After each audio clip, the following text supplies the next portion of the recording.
The left and the right door look identical from the inside. There is an upper panel, which is the frame around the door, around the window, and then there's the lower panel, and they are removed separately.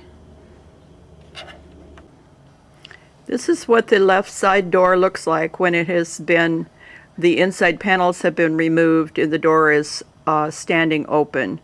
It is covered by a, I believe it's referred to as a vapor barrier. The piece or part that was broken is a lateral rod clip, and I'm going to open the side where behind the vapor barrier so you can see where that's located. The new one has been installed.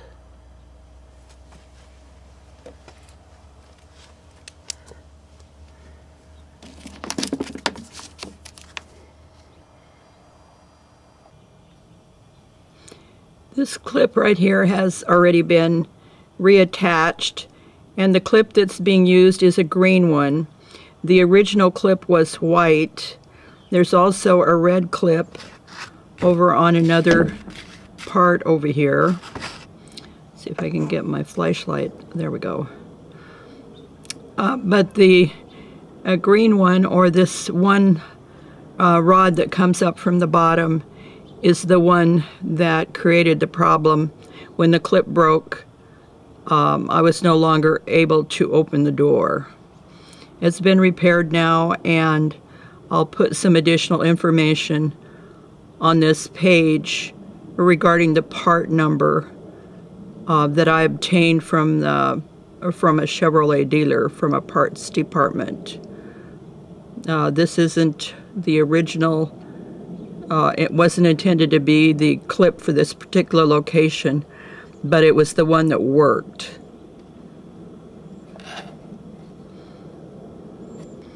This repair saved me doing this repair on my own saved me, I want to say, around $300. This clip cost me $6.06.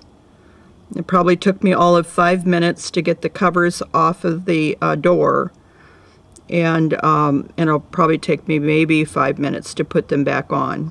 But I'm good to go now, and I saved myself a boatload of money.